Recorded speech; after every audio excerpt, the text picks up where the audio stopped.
போலாமா?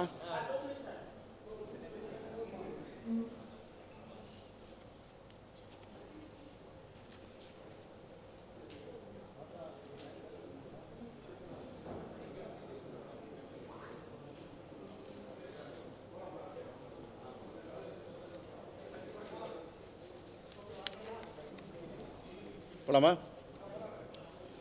வணக்கம். வருகின்ற தீபாவளி திருநாளை முன்னிட்டு பொதுமக்கள் தங்களுடைய சொந்த ஊர்களுக்கு எளிதாக செல்வதற்கு தேவையான பேருந்து ஏற்பாடுகளை சிறப்பாக செய்வதற்கு மாண்புமிகு தமிழ்நாடு முதலமைச்சர் அவர்கள் உத்தரவிட்டபடி இன்றைக்கு இந்த சிறப்பு கூட்டம் நடைபெற்றது. போக்குவரத்துறை செயலாளர் அவர்கள் தலைமையில் போக்குவரத்துறை ஆணையர், சென்னை மாநகர போக்குவரத்து கழக மேலாண் இயக்குனர், மற்ற போக்குவரத்து கழகங்களின் மேலாண் இயக்குநர்கள் என்று போக்குவரத்துறை சார்ந்தவர்கள் அல்லாமல் காவல்துறை உயர் அலுவலர்கள், நெடுஞ்சாலைத்துறை உயர் அலுவலர்கள் மற்றும் சிஎம்டிஏ உயர் அலுவலர்கள் என்று பல்வேறு துறையை சேர்ந்த அலுவலர்களோடு விவாதிக்கப்பட்டு இந்த ஏற்பாடுகளின் போது தேவையான முன்னேற்பாடுகளை செய்வதற்கும் ஏற்கனவே சந்தித்த சில இடையூறுகளை எப்படி நீக்குவது என்பது குறித்தும் விவாதிக்கப்பட்டது. இந்த தீபாவளி திருநாள் வருகின்ற 20ஆம் தேதி திங்கட்கிழமை அன்றைக்கு மக்கள் கொண்டாட இருக்கின்ற சூழலில் அதற்கு முன்பாக 16ஆம் தேதியிலிருந்து 19ஆம் தேதி வரை சிறப்பு பேருந்துகள் இயக்கப்பட இருக்கிறது. சென்னையிலிருந்து தினசரி இயக்கக்கூடிய 2092 பேருந்துகள் அல்லாமல் 5710 சிறப்பு பேருந்துகள் இயக்கப்பட இருக்கின்றன. இந்த வகையில் மொத்தம் 14268 பேருந்துகள் இயக்கப்பட இருக்கிறது. இதல்லாமல் பிற ஊர்களிலிருந்து இயக்கப்படுகின்ற 6110 சிறப்பு பேருந்துகளும் ஒட்டுமொத்தமாக சேர்த்து 20,378 பேருந்துகள் இயக்கப்பட இருக்கின்றன. அதேபோல் தீபாவளி திருநாள் முடிந்த பிறகு பிற ஊர்களிலிருந்து சென்னை வருவதற்கு 21ஆம் தேதி முதல் 23 வரை தினசரி இயக்கக்கூடிய 2092 பேருந்துகளோடு சிறப்பு பேருந்துகளாக 4253 பேருந்துகள் இயக்கப்பட இருக்கிறது. இதல்லாமல் பிற முக்கிய ஊர்களிலிருந்து பல்வேறு ஊர்களுக்கு 4600 பேருந்துகள் இயக்கப்பட இருக்கிறது. எனவே அது ஒட்டுமொத்தமாக 15129 பேருந்துகள் இயக்கப்பட இருக்கிறது. இந்த பேருந்துகள் சென்னையிலிருந்து இயங்குவதற்கு 3 இடங்களிலிருந்து தற்காலிக அந்த பேருந்து நிலையங்கள் இயங்க இருக்கின்றன. கலைஞர் நூற்றாண்டு பேருந்து முனையம் கிளாம்பாக்கத்திலிருந்து புதுச்சேரி, கடலூர், சிதம்பரம், திருச்சி, மதுரை, தூத்துக்குடி, செங்கோட்டை, திருநெல்வேலி, சேலம், கோயம்புத்தூர், கும்பகோணம் மற்றும் தஞ்சாவூர் மார்க்கம் செல்லும் பேருந்துகள் இயக்கப்படும். கலைஞர் நூற்றாண்டு பேருந்து முனையத்தில் முன்புறம் இருக்கின்ற மாநகர பேருந்து நிலையத்திலிருந்து வந்தவாசி, போலூர் மற்றும் திருவண்ணாமலை மார்க்கமாக செல்லக்கூடிய பேருந்துகள் இயக்கப்படும். கோயம்பேட்டில் இருக்கின்ற டாக்டர் எம்ஜிஆர் பேருந்து நிலையத்திலிருந்து கிழக்கு கடற்கரை சாலை வழியாக செல்கின்ற பேருந்துகளும், காஞ்சிபுரம், வேலூர், பெங்களூர் மற்றும் திருத்தணி மார்க்கமாக செல்லும் பேருந்துகளும் இயக்கப்பட இருக்கிறது. மாதாவரம் புதிய பேருந்து நிலையத்திலிருந்து பொன்னேரி, ஊத்துக்கோட்டை வழியாக ஆந்திர மாநிலம் மார்க்கமாக செல்லும் பேருந்துகளும் மற்றும் ஏற்கனவே அங்கிருந்து வழக்கமாக இயக்கப்படுகின்ற திருச்சி, சேலம், கும்பகோணம் மற்றும் திருவண்ணாமலை தட பேருந்துகளும் இயக்கப்படும். இந்த பேருந்துகள் இயக்கப்படுவதற்கு முன்பதிவு மையங்களும் துவங்கப்பட்டிருக்கிறது. அதற்கு கலைஞர் நூற்றாண்டு பேருந்து முனையத்தில் 10 முன்பதிவு முனையங்களும், கோயம்பேடு டாக்டர் எம்ஜிஆர் பேருந்து நிலையத்திலிருந்து 2 முன்பதிவு மையங்களும் என மொத்தம் 12 முன்பதிவு மையங்கள் செயல்படுகின்றன. முன்பதிவு வசதி செய்து கொள்வதற்கு ஏதுவாக இணையதளத்தில் www.tnstc.in இணையதளத்திலும் டிஎன்எஸ்டிசி அஃபிஷியல் ஆப்பிலும் முன்பதிவு செய்து கொள்ளலாம். தீபாவளி பண்டிகை முடிந்த பிறகு இயக்கப்படுகின்ற அந்த பேருந்துகள் வருவதற்கும் முன்பதிவை செய்து கொள்ளலாம். ஏற்கனவே இதுவரை 2,03,758 பேர் முன்பதிவு செய்திருக்கின்றனர். கடந்த ஆண்டு இங்கிருந்து செல்வதற்கும் வருவதற்குமாக 3,01,000 பேர் முன்பதிவு செய்து பயணித்த நிலையில் இப்பொழுது தீபாவளிக்கு இன்னும் 14 நாட்கள் இருக்கின்ற நிலையிலேயே 2 லட்சம் பேர் முன்பதிவு செய்திருக்கின்ற நிலையில் இன்னும் கூடுதலாக முன்பதிவு செய்யக்கூடிய வாய்ப்பு இருப்பதாக எண்ணப்படுகிறது. அதற்கேற்ப பேருந்து தேவை என்றால் கூடுதலாகவும் இயக்கப்படும். இந்த பேருந்துகளெல்லாம் இயக்குகின்ற பொழுது அந்த பாதையிலே எந்த பிரச்சனையும் இல்லாமல் இருப்பதற்கு கார் மற்றும் இதர வாகனங்களில் செல்பவர்களுக்கு ஒரு வேண்டுகோள் வைக்கின்றோம். போக்குவரத்து நெரிசலை தவிர்க்கும் பொருட்டு தாம்பரம் பெருங்களத்தூர் வழியாக செல்வதை தவிர்த்து பழைய மாமல்லபுரம் சாலை OMR, கேளம்பாக்கம், திருப்போரூர், செங்கல்பட்டு வழியாக அல்லது வண்டலூர் வெளிச்சுற்று சாலை வழியாக கேளம்பாக்கம், திருப்போரூர், செங்கல்பட்டு சாலை வழியாக செல்கின்ற பொழுது பேருந்தில் பயணிப்பவர்களுக்கு இடைஞ்சல் இல்லாமலும் இருக்கும், கார்களில் செல்பவர்களும் போக்குவரத்து நெரிசலில் சிக்காமல் செல்வதற்கும் வசதியாக இருக்கும். எனவே அதற்கு ஒத்துழைப்பு நல்குமாறு அவர்களிடத்தில் வேண்டப்படுகிறது. இந்த பேருந்துகளுடைய இயக்கம் குறித்து அறிந்து கொள்வதற்கு, இயக்கம் குறித்து புகார் தெரிவிப்பதற்கு ஏதுவாக தொலைபேசி எண் வழங்கப்படுகிறது. அந்த எண் 9450144436. இந்த எண்ணை எப்பொழுது வேண்டுமானாலும் 24x7 என்ற அளவில் எந்த நேரமும் தொடர்பு கொள்ளலாம். அதேபோல் ஆம்னி பேருந்துகளில் அதிக கட்டணம் வசூல் செய்தல் உள்ளிட்ட புகார்களுக்கு ஒரு டோல் ஃப்ரீ எண் கொடுக்கப்பட்டிருக்கிறது. அது 1804256151 இந்த எண். இதல்லாமல் 04424749002 மற்றொரு எண் 04428280445 மற்றொரு எண் 04426281611 என்ற கட்டணமில்லா தொலைபேசி எண்களையும் பயன்படுத்திக் கொள்ளலாம். அதேபோல் கிளாம்பாக்கம் பேருந்து நிலையத்தில் நாள் முழுவதும் 24 மணி நேரம் இயங்குகின்ற கட்டுப்பாட்டு அறையும் அமைக்கப்படுகிறது. அங்கேயும் ஏதும் புகார் இருந்தால் தெரிவித்துக் கொள்ளலாம். இந்த பேருந்துகளை பயன்படுத்துவதற்கு வசதியாக பொதுமக்கள் சென்னை மாநகரத்தில் கோயம்பேடு டாக்டர் எம்ஜிஆர் பேருந்து நிலையத்திலிருந்து கிளாம்பாக்கம் கலைஞர் நூற்றாண்டு பேருந்து முனையத்திற்கும் மாதாவரம் புதிய பேருந்து முனையத்திற்கும் பயணம் செய்வதற்கு வசதியாக 24 மணி நேரமும் பேருந்து வசதி செய்து தரப்படும். எனவே இந்த பேருந்துகளை மிக சிறப்பான முறையில் பயன்படுத்தி தங்களுடைய பயணத்தை சிறப்பாக அமைத்துக் கொள்வதற்கு பொதுமக்களிடத்தில் வேண்டுகோள் வைக்கின்றோம்.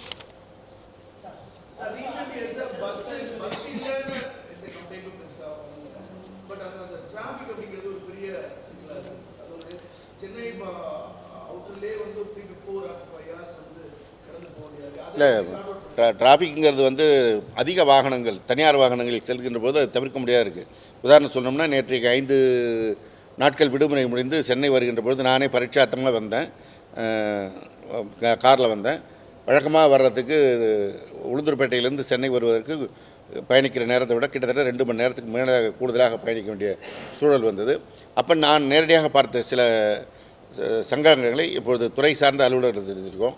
நெடுஞ்சாலைத்துறை அலுவலர்கிட்ட சில பராமரிப்பு பணிகளை இதுபோன்ற நாட்களில் வைத்துக்கொள்ள வேண்டாம் என்று தெரிவித்திருக்கிறோம். அதேபோல் காவல்துறையினரிடத்தில் பயணிகள் பயணிக்கின்ற வாகனங்கள் தவிர்த்து கனரக வாகனங்கள் நேற்றைக்கு இயக்கப்பட்டது. நானே பார்த்தேன். உடனடியாக விழுப்புரம் மாவட்ட காவல் கண்காணிப்பாளர்கிட்ட பேசி அதை தவிர்ப்பதற்கான நடவடிக்கை சொன்னோம். அதுபோல் இந்த நேரத்தில் அந்த பெருகிற வாகனங்கள் போகாமல் தவிர்ப்பதற்கான நடவடிக்கை எடுக்கவும் கேட்டுக்கொண்டிருக்கிறோம்.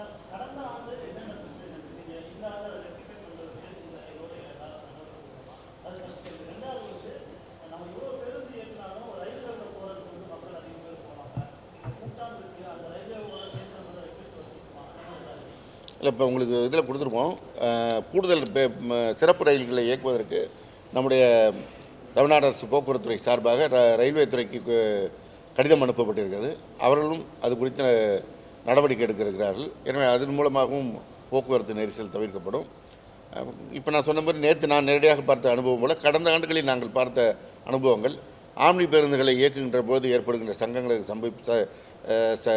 சமாளிப்பதற்கு போக்குவரத்து ஆணையர் அவர்கள் விரைவில் வந்து ஆம்னி பேருந்து உரிமையாளர்களை அழைத்து பேச இருக்கிறார்கள்.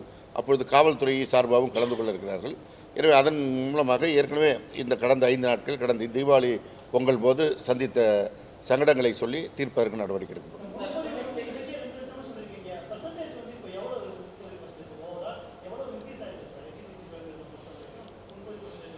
அதான் நாம் கடந்த ஆண்டு வந்து 3,01,000 பேர் வந்து முன்பதிவு செய்து பயணித்திருக்கிறார்கள். இங்கேருந்து சென்னையிலேருந்து போவதற்கும் வருவதற்குமாக.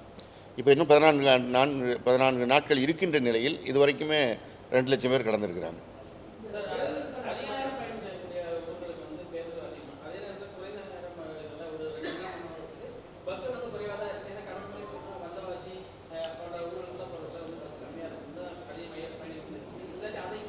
இல்லை அதான் நீங்கள் போன முறையை விட நாங்கள் வந்து இப்போ இந்த போன ஆண்டு பரீட்சார்த்தமாக தனியார் பேருந்துகளை வாடகைக்கு எடுத்து ஓட்டுற நடவடிக்கை துவங்கியிருக்கிறோம்ல, அது பார்த்திங்கன்னா விழுப்புரம் போக்குவரத்து கழகத்திற்கு உட்பட்ட பகுதி தான்.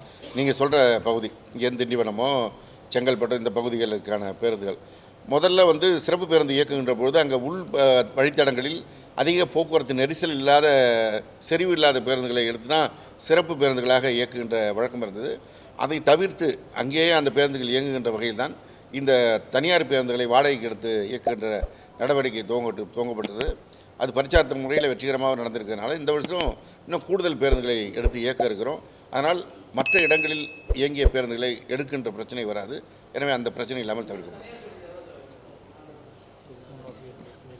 இப்போ இந்த பூஜை நாட்கள் ஆயுத பூஜை சரஸ்வதி இந்த இதில் வந்து 300 பேருந்துகள் இயக்கப்பட்டது. அதனால் இன்னும் கூடுதலாகவே இயக்குவதற்கு நடவடிக்கை எடுக்கப்படும்.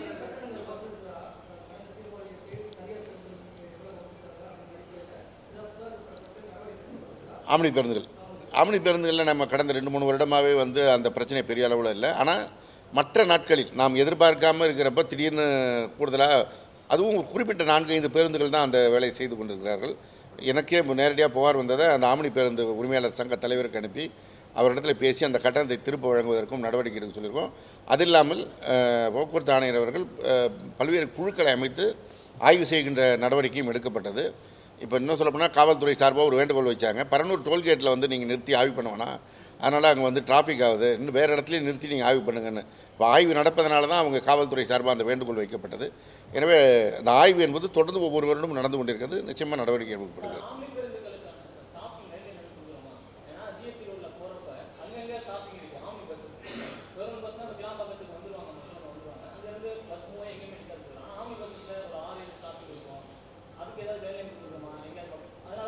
இல்லை அப்போ நீங்கள் வந்து இது வந்து நீதிமன்றம் அவங்களுக்கு 2 இடத்துல நிறுத்தணும்னு சொல்லியிருக்காங்க.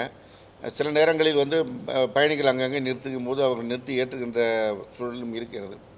இது போன்ற விடுமுறை நாட்களில் வந்து பொதுமக்களுக்கான பாதிப்பாகவும் இருக்குது. பொதுமக்கள் சில இடத்துல அவர்களாக நின்று கொண்டு அந்த இடத்துல ஏறுகின்ற காட்சியும் பார்த்துருக்கோம். அதை குறைப்பதற்கு இப்போது நாங்கள் இந்த கூட்டத்தில் பேச இருக்கிறோம். அது வந்து ஒவ்வொரு குறிப்பிட்ட பகுதிக்கும் ஒவ்வொரு போக்குவரத்து கழகம், விழுப்புரம் போக்குவரத்து கழகம், கும்பகோணம் போக்குவரத்து கழகம்னு இவங்களுக்கு இப்போ ஒதுக்கி கொடுத்துருக்கோம். இன்றைக்கி கூட்டத்தில் அந்த ஏரியாவில் பிரேக் டவுன் நடந்தால் இவங்க உடனே அங்கேயே அந்த குறிப்பிட்ட பகுதியில் உடனடியாக போய் அந்த பிரேக் டவுனை அட்டன் பண்ணுறதுக்கான ஏற்பாடு பண்ணிருக்கோம். பெட்ரோலும் போட்டு இது வரைக்கும் பெட்ரோல் இல்லாத போன வருடம் நாங்கள் ஒரு திட்டமிட்டு ஒவ்வொரு போக்குவரத்து கழகமும் பெட்ரோல் நம்ம போலீஸ் போட்டுறது இல்லாமல் நம்முடைய போக்குவரத்து கழகத்துடைய பெட்ரோல் போட்டு வழியில் எங்கேயா இருந்தாலும் உடனே தகவல் சொல்லி ஏற்பாடு பண்ணோம். அது இல்லாமல் பிரேக் டவுன் அட்டன் பண்ணுறதுக்கும் அவங்க இருப்பாங்க. இந்த பெட்ரோல் வாகனங்கள் போய் அவங்களுக்கு சொன்னாங்கன்னா அவங்க போய் பிரேக் டவுன் அட்டன் பண்ணுவாங்க.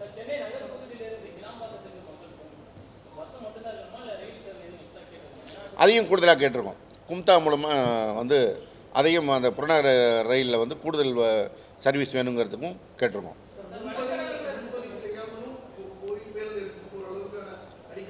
இருக்குது. அதனால தான் நீங்கள் இந்த தனியார் ஒப்பந்த வாகனங்களும் சேர்த்து வச்சிருக்கிறது காரணம் முன்பதிவு இல்லாத பயணிகளும் பயணிப்பதற்கு தான். ஏற்கனவே நான் வந்து 2-3 தடவை நான் திடீர் செக்கப் போய் பார்த்துட்டு தான் இருக்கிறோம். புகார் வர்ற இடங்களில் நம்முடைய துறை அலுவலர்களும் போய் செக்கப் பண்ணி பல கடைகள் மூடவே பட்டிருக்கிறது. முழுவதும் மூடப்பட்டு விட்டது. அது மாதிரி நடவடிக்கை எடுத்திருக்கோம். இது வந்து ஒரு தொடர் நடவடிக்கை தான். இந்த ஆம்னி பேருந்து கட்டண உயர்வு, இந்த வழியில் இருக்கின்ற உணவகங்கள், இவங்கெல்லாம் வந்து என்னென்னா, ஒரு வருடம் தொழில் செய்கிறவங்க அடுத்த வருடம் போயிட்டு புது தொழில் செய்கிறவங்க வரலாம். இல்லை ஏற்கனவே தப்பு பண்ணவங்களே திருப்பி தப்பு செய்கிறது. அதனால் நடவடிக்கை என்பது தொடர்ந்து எடுத்துக்கொள்ளப்படும். இல்லையே,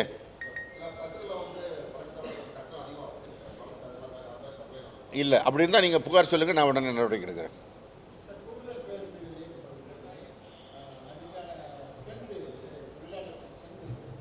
இருக்குது, நம்மள்ட்ட எவ்வளோ பேருந்தோ அதுக்கான ஸ்ட்ரென்த் இருக்கணும்ல. வருடம் நம்ம இயக்குகின்ற கூடுதல் பேருந்துகள் தான். அதனால் அதெல்லாம் பிரச்சனை இல்லை.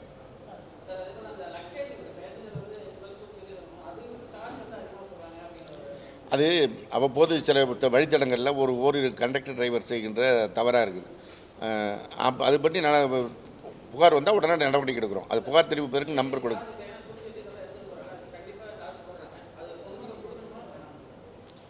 அதாவது குறிப்பிட்ட சில இதுக்கெல்லாம் வந்து தேவையில்லைன்னு இருக்குது. சில பேர் வந்து ஒரு கிரைண்டரையே வந்து கட்டப்பையில் வச்சு எடுத்துகிட்டு போய் அதுக்கு சார்ஜ் போடும்போது அதை கம்ப்ளைண்ட் பண்ணி கடைசியில் திறந்து பார்த்தா அதில் கிரைண்டர் இருந்ததுன்னு வருது.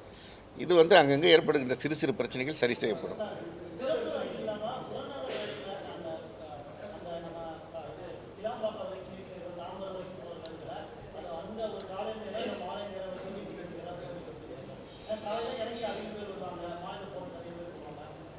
அதான் தீபாவளிக்கு இந்த சிறப்பு பேருந்துகள் இயக்கப்படுகின்ற காலங்களில் அவங்களையும் சிறப்பு ரயில் இயக்கணும்னு தான் கேட்டிருக்கோம். அவர் ஏதோ ஒன்று இல்லையே, கரெக்டாக தான் வந்துகிட்டு இருக்குன்னு தான் வரேன். நம்ம பேருந்தா சார், அதை நான் கேட்டுக்கிட்டு பார்த்துங்க. பட்டாசுலாம் எடுத்துகிட்டே போகக்கூடாது, அது வந்து ஆபத்தானது. அவங்கள உடனே இறங்கி தான் விடணும். அதுக்கு மேலே நன்றி.